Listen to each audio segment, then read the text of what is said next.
So our first day trip that we will give a walking tour of here is of Assisi. So Assisi is a walled city that dates back to the Roman Empire. The first place we'll see on this tour is the Basilica de Santa Chiara. This particular church um, is obviously designed in the medieval era and Gothic style with its flying buttresses as shown on the side of the building to the left there. You'll see that on the likes of Westminster Abbey in the UK. However, this church is expected to have been built between 1250s and the 1260s. Not entirely sure when due to the records. And as we continue through Assisi to our next location, we will see, we will end up in what is the old Roman Forum here. And what you can see here is these columns are the existing columns off of a Roman church or Roman shrine to Minerva. However, it has been repurposed and rebuilt over the years, and now it is a Catholic church that has been completely restyled on the inside in the Baroque style, which is pretty fascinating to know, as the columns are still the original Corinthian columns from the Roman era. Moving on from here, we will go to the Basilica of St. Francis, which is the largest attraction really to Assisi. The St. Francis was supposedly born in Assisi, which is why it's associated with him. There's actually two levels to this church. There's the upper basilica area here, which is strictly a place of worship. There's not much in the way of relics like there is in other Catholic churches. Most of those are in the bottom section.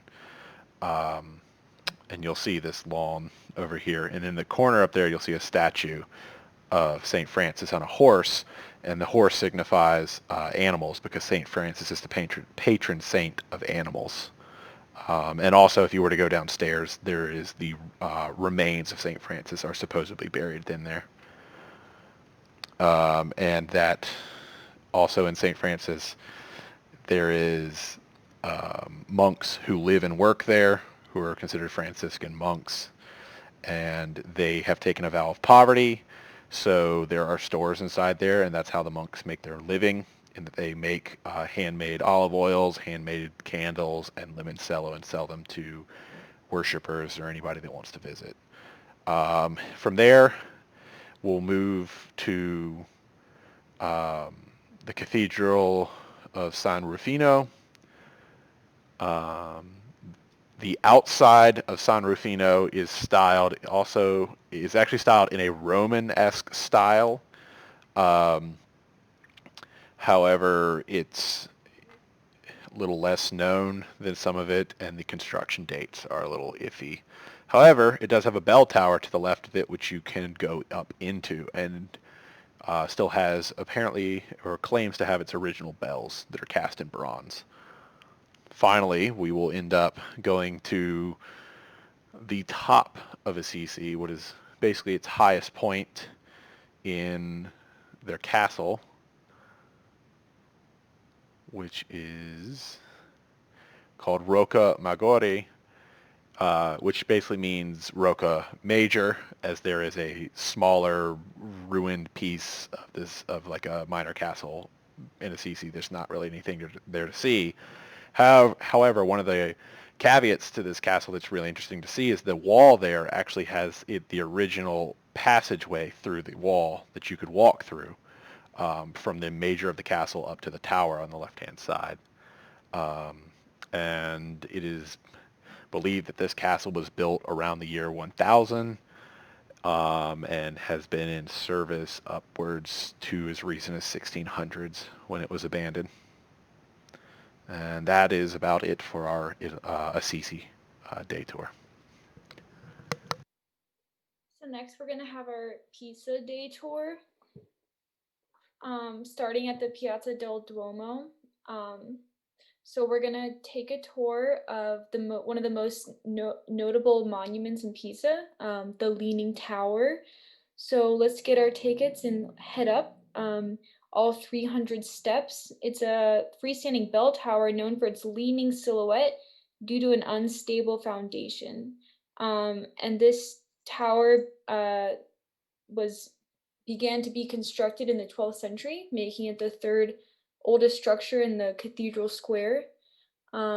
Its architecture is a mix of the Romanesque style and Gothic, and it's mainly constructed of white marble. Um, Also, it used to lean more until 1990. They made it lean a little bit less. It went from 5-degree lean to 4. Okay, next we're gonna go to the Cathedral de Pisa. Um, so here at the Cathedral de Pisa, we can actually view the tower from a distance. This cathedral was built in around 1063. It's also in the Romanesque style, which is inspired by Islamic and Southern Italian architecture, and it's made of alternating layers of black and white marble. Um, the cathedral survived some destructive events, such as a fire in the 16th century, which left it heavily damaged.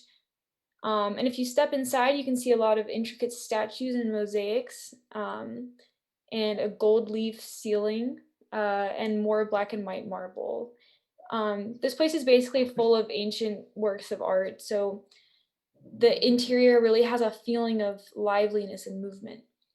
Okay, now let's move on. We're gonna go to the Museo del Sinope, or Sinope Museum. Okay, so this museum was constructed in the 13th century as a shelter for pilgrims. Today it's part of the Hospital of Santa Chiara. Okay, you can see like when we go inside, there's a lot of long halls with a lot of works of art covering the walls.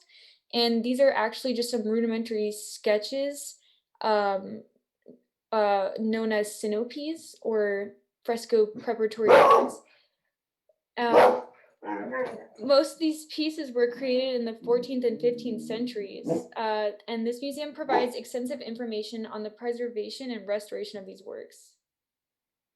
So, okay, now finally we can end our tour at the Museo dell'Opera del Duomo. So it's located in the Piazza del Duomo. It's really just a kind of nondescript building. And this museum is much less ornate than the other ones we toured, but it's still very significant. It has it's said to have one of the most important sculpture collections in the world. And most of them are made of white marble. And it even has a sculpture that was created by Michelangelo. Okay, now we can just go back and check out the square, and thanks for coming to Pisa today.